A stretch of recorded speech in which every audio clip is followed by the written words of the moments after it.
evening, I'm Alma Angeles, and you're watching Eagle News International. On tonight's headlines. The Philippine president paints a grim economic picture. Despite emerging from the pandemic, President Marcos warns of dark clouds looming over the Philippines' future. We delved into the challenges facing the nation's economy. A bomb cyclone blasting across the U.S. This powerful bomb cyclone brings dangerously low temperatures and howling winds and blizzard conditions to almost every state in the lower 48. The Yemeni conflict takes a turn as the U.S. and British forces launch a second round of airstrikes on the capital. Houthi rebels retaliate, declaring Western interests legitimate targets. We unpack the complex situation and its potential consequences. In Taiwan, millions vote in a crucial presidential election with China's threats of war hanging over the self-ruled island. We analyze the candidates and the potential impacts of the outcome. And this year could be hotter under El Niño's influence than the record-shattering 2023 as it urged drastic emissions cuts to combat climate change. Even climate experts like NASA's Gavin Schmidt are stunned by the unprecedented scale of 2023's record-breaking heat. We explore the baffling mystery and its implications for our planet. CES 2024, from mind-blowing inventions to the hottest trends, CES in Vegas is back with a bang. We showcase the tech innovations that promise to reshape our world.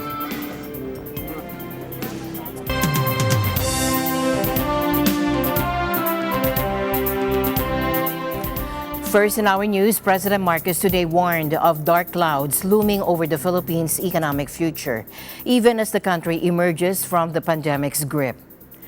Highlighting the contrasting outlook, President Marcos acknowledged the Philippines' progress, but cautioned against unchecked optimism. While the future looks bright, dark clouds still gather on the horizon, unleashing headwinds that will temper, maybe even damage or trample our optimistic outlook. Abroad, escalating geopolitical tensions could dampen global trade, tighten global financing, as well as trigger fuel and food shocks that could tow inflation back up. Here at home, as we have been warning, there is the distinct possibility of the beginnings of El Niño for starting now. And extending until the end of the first quarter, or perhaps even extending into the second quarter. The president emphasized the need for timely interventions to cushion the impact of these external and internal challenges, particularly on food prices. And that is why we are watching it very, very closely and have some very well thought out options should that occur. So whatever harm it can cause, we have to cushion the impact with timely and targeted interventions so that food prices will not surge as a result of farm outputs falling short. The challenge before all of us then is not just to grow the economy, but to make sure that such growth is felt by our people. Marcos expressed confidence in his newly appointed Finance Secretary, Ralph Recto, and Presidential Advisor on Investment and Economic Affairs, Frederick Go. Now, with Secretary Recto, whose name and face is familiar to all of us, he will be a major player on how we stay on the path of growth, meet and even surpass our medium-term fiscal targets, and achieve our developmental targets. He will promote not just ease in paying taxes, but also in efficiently and effectively spending those collections. Because he will continue to help devise strategies that will tame inflation through a basket of responses, ranging from plugging supply gaps to injecting non-monetary measures so that prices will be stable. The reason that DECGO was chosen for this particular position is that all of you who have been traveling with me have heard from me often how that we are not satisfied just with the signing and the presentation of MOUs and LOIs. And in our discussions, I always said we have to make these real. So his expertise lies exactly there in creating an environment that is interchangeable between government and the private sector so as to be able to make these investments real, to make them profitable, and to make them be felt in the everyday lives of ordinary Filipinos. And attention America, brace yourselves for a brutal blast of winter. A powerful bomb cyclone is barreling across the country, bringing dangerously low temperatures, howling winds, and blizzard conditions to nearly every state in the lower 48. Get ready for winter warnings and high wind alerts. Over 145 million people are in the path of strong winds, with 56 million facing the brunt of winter storms. Already, tragedy has struck. A man in Wisconsin lost his life while clearing his driveway. This Arctic blast is no joke. It's the first major outbreak of the season, sweeping down from the Rockies and Plains into the Midwest. By tomorrow morning, temperatures in the northern plains could plummet to -30 or even -40, shattering long-held records. And brace for freezing history in Iowa, with the nation's first in the nation caucuses just days away. Des Moines faces its coldest caucus day ever, with a high of around 0 degrees.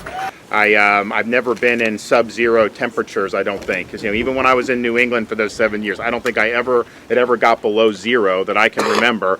And to have -20 wind chill, maybe -30 or 40, that's going to be it's going to be a factor. There's no question about it. I think our folks are fired up. We know we've identified tens of thousands of people that are definitely going to come out for us, and we'll work to round up as many as we can. Additionally, that between now and caucus night. You like Ron DeSantis, but he wouldn't even be around today. He'd be working in a pizza shop or perhaps a law firm if I didn't endorse him. I endorsed him, took him from nothing to winning an election, and I was all for him. And then one day he said he'd run against me 4 years later after I got him in, and I said, that's not a loyal person. We can't have that. That's not a loyal person. But that's not all. The icy grip of winter is causing major travel disruptions, particularly in Chicago. O'Hare International Airport, the world's most affected today, has seen a staggering 420 flights canceled and 280 delayed departing the airport, with nearly 400 more cancellations and 220 delays on incoming flights. This means delays and cancellations across the country are likely. Nearby, Elgin, Illinois is already buried under more than 8 inches of snow, and the blizzard conditions with strong winds and freezing temperatures are expected to continue throughout the weekend. Now, 2023 wasn't just hot. It was a record-breaking scorcher. But even seasoned climate scientists like Gavin Schmidt at NASA are baffled by its unprecedented scale. The curious case of 2023, the year started with La Nina, a cooling phenomenon, then flipped to El Nino in May.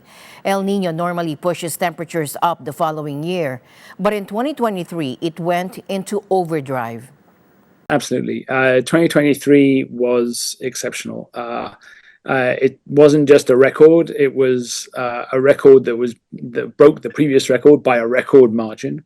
It was exceptional in the way that it developed. We've never seen in the historical record, we've never seen anything like 2023, because we started with the La Nina, right? So there's this kind of cool phenomena in the tropical Pacific, and we've been there for about 3 years, right? And that was still around until like March, and then in May we started to see this the development of an El Nino, the warm phase of that cycle, and so we that happen, and it normally affects the temperatures in the following year, so that would be 2024. But what we saw in 2023 was that the temperatures seemed like globally seemed to go up with the El Nino event in a much greater way than we'd ever seen it before. Beyond expectations, while the overall warming trend aligns with predictions, 2023 threw an unexpected curveball. right? So the big change that we've seen from the 19th century to today, or this decade, that's totally in line with our expectations and our understanding of the system. But what happened in 2023 was that, and then plus something, and that plus something is much larger than we expect or as yet can explain. The big mystery, scientists are frantically searching for answers. Could it be something we don't understand, like the Hunga Tonga volcano's impact, or unexpectedly rapid declines in air pollution? There've been emails and conversations going on around the world among the scientists who are looking at this, and people say, "Oh well, let's look at the Earth's imbalance. Let's look at the aerosols. Let's look at the El Nino. Let's look at what's happening in the Antarctic. Let's look at what's happening in the North Atlantic."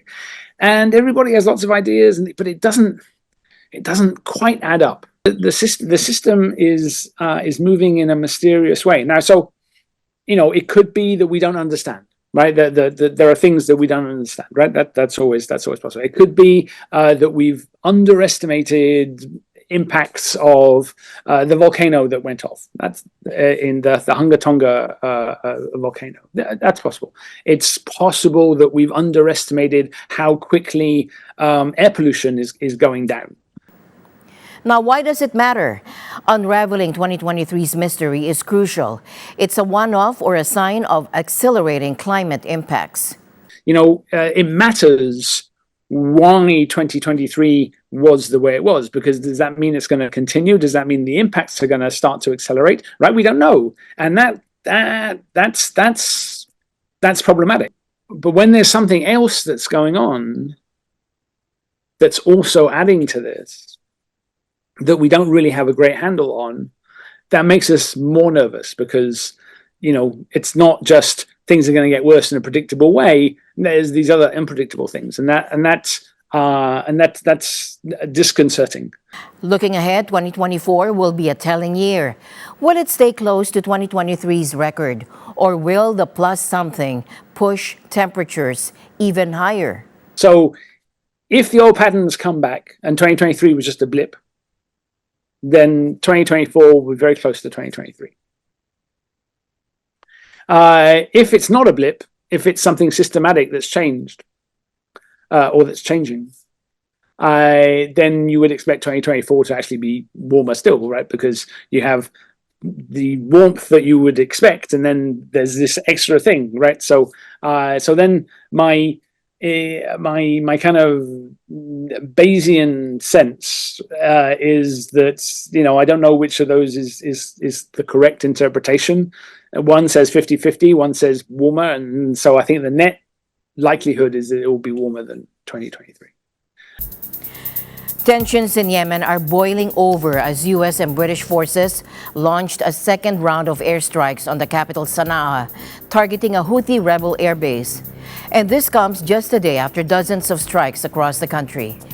The Iran-backed Houthi rebels claim the latest attack hit the Al-Dailami airbase under their control since 2014. Their official media outlet, Al Mazira TV, condemned the action, calling it targeting the capital Sana'a with a number of raids. The Houthis claim they're targeting Israeli-linked vessels in support of Palestinians in Gaza, where Israel is battling militant group Hamas in a highly destructive conflict. But Washington says dozens of countries have ties to the ships that have been attacked. The United States has been clear that the Houthis will face further repercussions if their attacks continue. President Joe Biden said he will not hesitate to direct further measures. We will make sure that we respond to the Houthis as they continue this outrageous behavior, along with our allies. In a worrying development, Yemen's Houthi responded to the initial U.S.-UK strikes by declaring all American and British interests legitimate targets, raising fears of potential retaliation and exacerbating the already volatile situation. العدو الأمريكي والبريطاني يتحمل كامل المسؤولية عن عدوانه الإجرامي بحق شعبنا اليمني ولن يمر دون عقاب ولن يمر دون رد ودون عقاب. And tensions are indeed flaring in the Middle East. The U.S. and U.K. strike Yemeni rebels backed by Iran in a bid to secure Red Sea shipping. But is this a message to Tehran? A spark in a wider conflict, or a worrying sign of underpreparedness? We turn to Dr. Melanie Garson, an expert in international conflict resolution, for insights. Dr. Garson, on the significance of the strikes. It is extremely significant in the sense that it's not just the US and the UK acting independently. It's got the support, and it's had both organizational support and personnel support coming from Australia, coming from the Netherlands. It's also got the support of Bahrain and Canada. So it's not just the US and UK acting alone. It's designed to send a very, very, very strong message to, particularly, it's really to Iran. It's not as much, it's clear that it's Iran that's pulling the strings. And in the absence of having been deterred by just the presence of the UK and the US within the Red Sea, it's now trying to put forward the real commitment to ensuring the safety of global shipping. What we're seeing is that it seems that Iran is almost committed to circling Israel at the moment in a ring of fire on every single level. If we look at what's going on in Hezbollah, in Syria, but also that US has suffered, I think, in the realms of 130 attacks by Iranian-backed militias in Iraq and Syria. We've got what's going on in the Red Sea, and also with their associations with Hamas. So it's a ring of instability. In some ways, the greatest threat risks would be an associated action within the territory of one of these countries. So whether it triggers some sort of, God forbid, terrorist attack in any of these associated countries through the channel of any of these proxies is not out of the realm of possibility. So all these countries will be on high alert. So I think the Yemen strikes may be over, but the message to Iran and other powers is clear. The West is prepared to act against threats to global security. The question remains, will it be enough to deter further escalation? That Western nations, and particularly if we want some of the NATO nations, in the way that we've been building our military capabilities, have perhaps been on a faulty assumption of what, the future, what the case of stability has been. And we have lost, in some sense, that, belief in, there was a belief that we'd seen the end of wars, that we'd seen the end of big wars, and underestimating when nations are still preparing for total war. And that we've not built the military deterrent capability for total war. And I think that the clearest example of that is that move battleships into place and the action continued. So the fear that the action wasn't going to, that one level of action wasn't going to be, or there wasn't the stomach to take it to the next level genuinely. That's why this action has been so important, because we're not just going to be there, we do have the stomach to act against you, and we will. This sense that. In other news tonight, millions of Taiwanese defied China's fiery warnings and cast their ballots today in a pivotal election, choosing a leader to navigate the island's delicate relationship with the mainland. Beijing's pressure tension hung heavily in the air as voters streamed to polling stations, with China painting the front-runner, Vice President Lai Ching-te, as a separatist and vowing to crush any move towards independence. 每一次的投票都很珍惜因为这个是台湾得来不易的民主我们都应该要珍惜民主，踊跃投票。Two paths, one island. The election pits two visions for Taiwan's future. Incumbent President Tsai Ing-wen's DPP party champions Taiwan's democratic identity and independence, while the opposition Kuomintang, led by Hu Yu-im, favors warmer ties with Beijing. 我主张是务实交流，捍卫国安，保障人权，坚持台湾的未来2350万人的决定。好有一世人用生命过台湾，你们选对一个。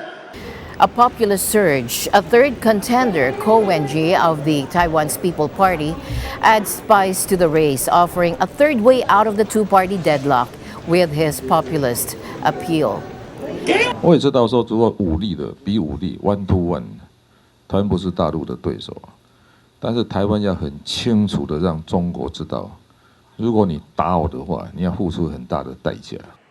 Now, the global stakes, the stakes go beyond Taiwan's borders. This election is a test of the superpower struggle for influence in the region, with the U.S., Taiwan's main military partner, watching closely alongside Beijing. Now, the microchips and the missiles. Taiwan's strategic importance lies in its location and its powerhouse semiconductor industry, vital for everything from smartphones to missiles. China's war drums, Beijing's military pressure has been relentless, with warplanes buzzing the island and simulated blockades a concerning reality. Just yesterday, the Chinese military vowed to crush any independence attempts. U.S. Secretary of State Antony Blinken met with a Chinese official, urging peace and stability across the Taiwan Strait, highlighting the global concern about potential conflict. 美方应当切实恪守一个中国原则和中美3个联合公报的规定，慎重妥善处理涉台问题，停止美台官方往来，停止向台独分裂势力发出任何错误信号，不得以任何形式介入台湾地区选举，避免给中美关系和台海和平稳定造成严重损害。 As the results unfold, the world waits to see which path Taiwan chooses. Closer ties with China, a firm defense of its democratic identity, or a new untrodden path under the rising populist star. A lifeline for Mary Jane Veloso. The Indonesian president has committed to re-examining her death row case, offering a glimmer of hope for the Filipina on drugs charges. Mary Jane Veloso, a domestic worker from Nueva Ecija, has been on death row in Indonesia since 2010 for drug trafficking. Found with 2.6 kilograms of heroin, she was initially sentenced to execution by firing squad. Following fresh pleas for clemency from the Philippine government, Veloso's mother, Celia, made a heartfelt plea to Indonesian President Joko Widodo. Tawagan po namin sa Pangulong ng Indonesia. Ibigay na po niya ang clemency ni Merjen dahil si Merjen ay biktima lang. Kasi po matagal ng panahon na talaga pong hindi po nila inisikaso. Kasi po ngayon dapat andyan na si Widodo at saka presidente natin dito na mag-uusap na sila na sana bigyan na po, masabi na ni President Bongbong Marcos na kay Widodo na bigyan na ng clemency ang aking anak. President Marcos Jr. discussed Veloso's case with his Indonesian counterpart, Joko Widodo, during Widodo's visit to the Philippines. Now, Cheloy Garafil, Presidential Communications Secretary, said that the Indonesian government is committed to re-examining the case based on Mary Jane's legal proceedings here in the Philippines. Quote, in fact, the Indonesian government is waiting for the decision of the Philippine court on the case she filed, according to the Secretary in a message to reporters. Veloso's alleged recruiter surrendered to Philippine authorities, potentially offering new evidence in her case. In 2015, an appeal from the Philippines prompted Indonesia to grant a temporary reprieve. Philippine Foreign Secretary Enrique Manalo said he had renewed the appeal for clemency during a meeting with his Indonesian counterpart, Retno Marsudi. Manalo previously sought clemency for Veloso back in 2022. The global unemployment rate is projected to rise in 2024 this year, despite pre-pandemic job levels being reached. Now, this is according to the latest report from the International Labor Organization. The World Employment and Social Outlook Trends 2024 report paints a complex picture of labor markets around the world. While some indicators are positive, the report raises concerns about growing inequalities and stagnant productivity. We talk about colleagues that are working yet not able to lift themselves out of poverty, particularly with this inflationary economy that may even worsen their situation. So it's important to ensure that they get that living wage, which will allow them to raise and lift themselves up out of poverty so that we can expect a better social justice. We already know that in the post-COVID environment, the people going back to work, that in the women workers, they have gone more on the informal sector than the formal economy, which in itself has a direct impact on the quality of the job. But the report is again demonstrating that we have not been able to narrow the gap on the basis of gender, and as well as that the youth. So we need to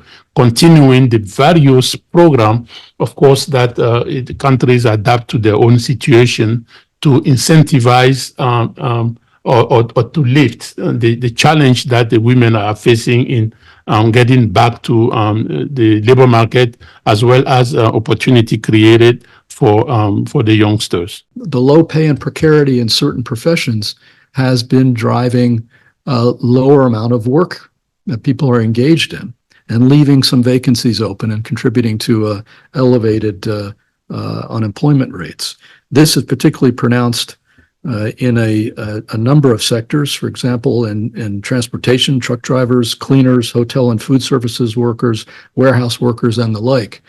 And so one of the important considerations for countries that wish to try to improve performance in their labor markets, to reduce the jobs gap, to bring more people who would like work but have not been able to find it, is to address low pay and poor working conditions in this regard. We see in countries like the United States a historic underinvestment in active labor market policies, which is to say skilling as well as employment services and income support during that period. And all of these things, the low pay, precarity, health issues, aging population, and particularly underinvestment in skills in a very dynamic and changing economic environment, are some of the most salient issues that will persist and arguably potentially even grow larger in the U.S. and a number of other high-income countries. Whether you're a tech junkie or just curious about innovation, how innovation can reinvent the ordinary, join Anna Cui on the CES floor as she dives into the hottest trends and mind-blowing inventions that promise to reshape our world. Anna. CES, the world's largest technology trade show, wraps up here in Las Vegas. Tech junkies couldn't get enough of the latest innovation in digital health, AI, smart home technology, and much more. We're here to just share with you a few of our favorite finds this year. First off, CES attendees are never disappointed with the latest TV innovations from Samsung and LG, unveiling their new transparent TV technology this year. The TV screen is see-through and can display art or videos or any graphics of your choosing when it's not on. Samsung's transparent micro-LED screen and LG's wireless transparent OLED with its vibrant colors were definitely a must-see at CES 2024. Next, we have artificial intelligence, and it is everywhere at CES with applications that can make our lives easier. Take a look at Samsung's Bali. It is an updated personal assistant robot. It's actually bigger in size with an onboard projector and AI features. Okay, can you show me the oven? All right, that's looking good. Now, for those of you who are not ready for a real pet, meet Luna, a companion robot built with integrated ChatGPT, enabling it to hold conversations. Now, this cute little bot can play a range of interactive games, can be used as a home security camera, and since it's programmable, it can be used as a teaching tool with endless possibilities. Lastly, digital health always take up much of the show floors at CES, like Withings, whose innovations are making healthcare more personal and portable.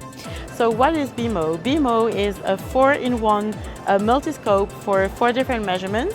The first measurement that you can perform with BMO is going to be the temperature.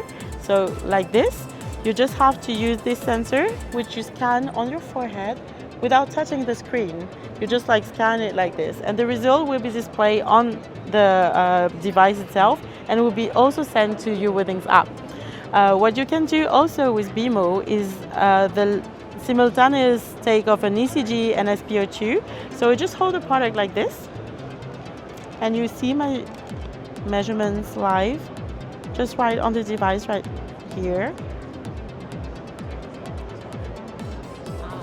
And that's real time, it's not delayed, right? Yes, that's real time and it's not delayed. And the last measurement that you can get is the digital stethoscope. So if I click on it, I just have to position the stethoscope here. For instance, if I want to listen to this zone, and then you have the live sounds recording. And this recording and all the results that you have through BMO, you can share it with your doctor. In Las Vegas, Anna Cui, Eagle News. We live in extraordinary times. Imagine a game where agility meets technology, where lightning-fast drones weave through the air. Battling for goals suspended above the ground, this isn't science fiction, it's drone soccer, and it's taking the world by storm. At CES in Las Vegas, 2 teams of 5 drones, shielded by sleek carbon frames, face off in a high-tech arena. And their mission? To navigate through a goal post, just 3.5 meters above the pitch, in a ballet of precision and speed. This is the actual competition arena. Right here we got the goalposts. These are actual goalposts that these drones fly through. And these drones, when you're flying through, you only have 2 to 3 inches around the drone to fly through that. So it is very precise. Well, in a real competition, there will be 10 inside the arena at a time. There's 5 players on each team, consisting of 3 defenders, 2 strikers. One's a lead striker, the other one's a backup striker. The lead striker is the only one who can score, and he's the one with the green tassels underneath the drone.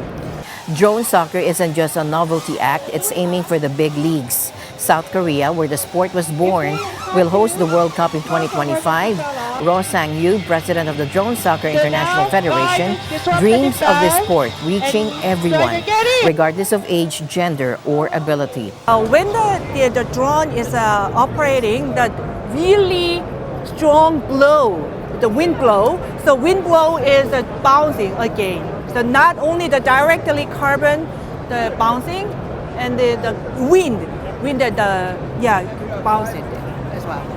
우리는 드론 축구 하나가 레저 스포츠의 메이저가 되기를 원합니다. 전 세계인들이 남녀노소, 장애인, 비장애인 모두가 참여할 수 있는 이 드론 축구 게임을 다 참여할 수 있는데 세계 모든 사람들이 이걸 가지고 같이 함께 즐기는 메이저 스포츠의 메인이 되기를 원합니다. 그래서 첫 번째 월드컵 대회를 내년 2025년에 대한민국 전주에서 할 겁니다.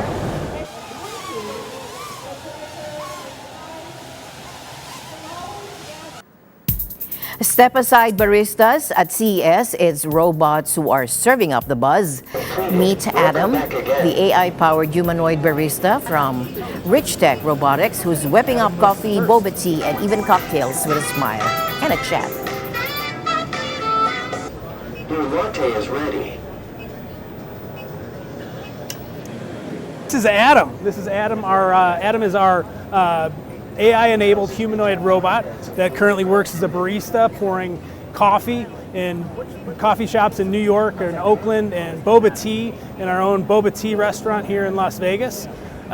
He also, he can dance, and obviously as we're hearing him talk right now, he is announcing when beverages are ready, so that'll be an important function. Orders are completed. Welcome back again.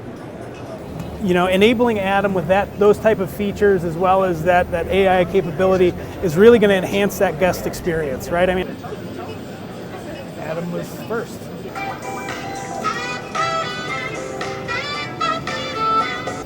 Your latte is ready. Coffee houses became hotbeds of political activity. The base price for Adam right now is $180,000.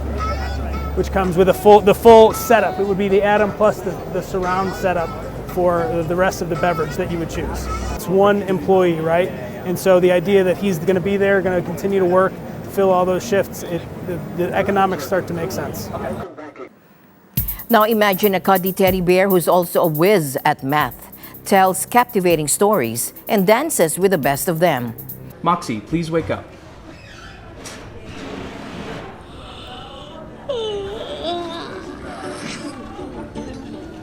It feels good to be out of that box. That was such a long journey. Now that's Moxy, the AI-powered robot designed to be a friend and learning companion for children. Moxy is a conversational robot, so Moxy is going to have in-depth and exciting conversations with children. Moxy is going to take kids through all kinds of activities, mission sets that deal with becoming or being a good friend and having good interactions with other children. Let's start the dance party. Moxy can interact, so it's multimodal. So eye contact and touch and being able to talk back and forth. It's conversational, which invites kids in.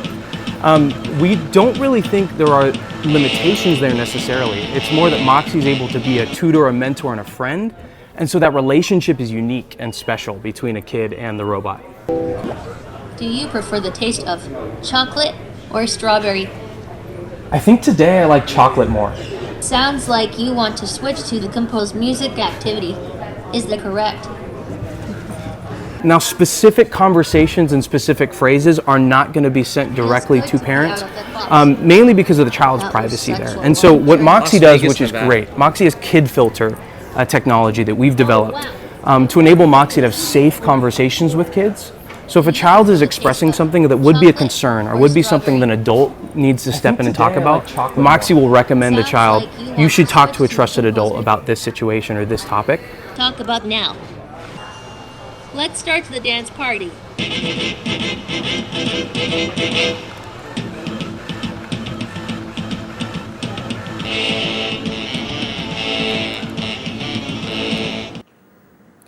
Now forget traffic jams. Imagine soaring above them.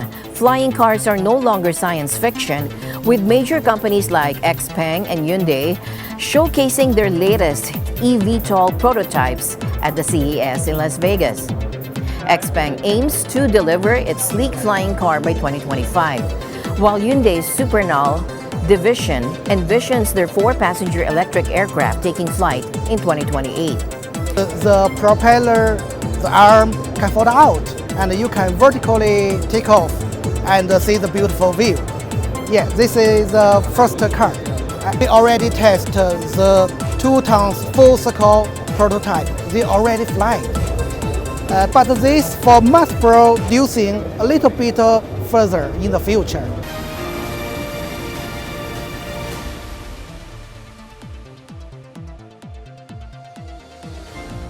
This is all electric aircraft, which has never been done before. From aviation perspective, this is a really revolution, almost equal to when jet engines came along. So battery technology certainly is a big requirement, and it is challenging to lift this kind of aircraft vertically.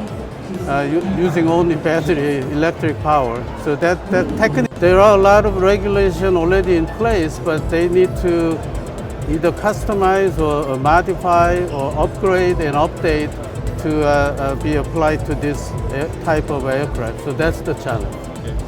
While hurdles remain, flying cars are no longer a distant dream. The future of transportation may soon take flight, reshaping our skies and our commutes.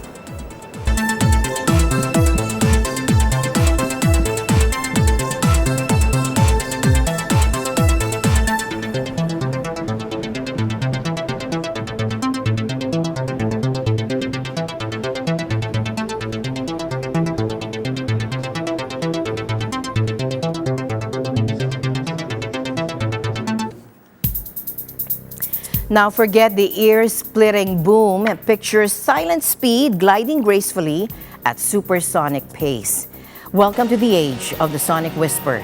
NASA's revolutionary X-59 aircraft unveiled today. Now this technological marvel isn't just about breaking the sound barrier. And today we celebrate another breakthrough as we roll out the X-59, an X-plane that will shape the next era of supersonic flight. Over the last decade, our teams at both NASA and Lockheed Martin, as well as with our suppliers, have been working diligently to mature the technology necessary to get to this moment in time. I am continuously impressed by the team in the innovation design and advanced digital engineering techniques that went into the development of the X-59. The team used advanced manufacturing techniques such as augmented reality, robotic drilling, and 3D modeling work instructions to help condense aircraft assembly times. We all know that designing and producing a one-of-a-kind aircraft is never an easy feat, and the X-59 is certainly no exception.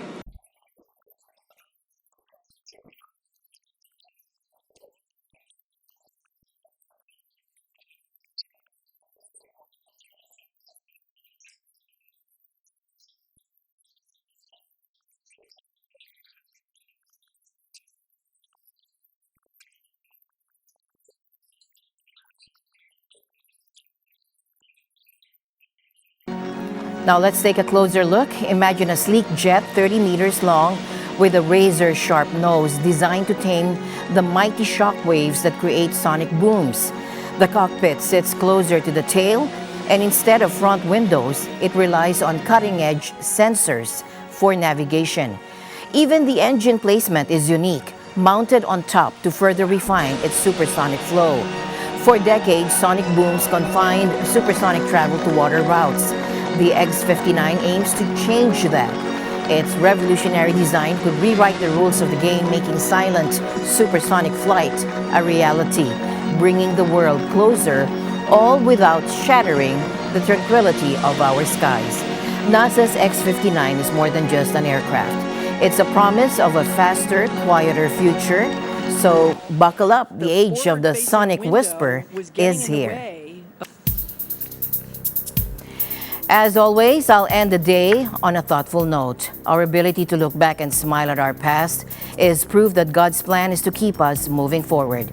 This has been Eagle News International. I'm Alma Angeles. Stay alert, stay informed, because we live in extraordinary times. Good night.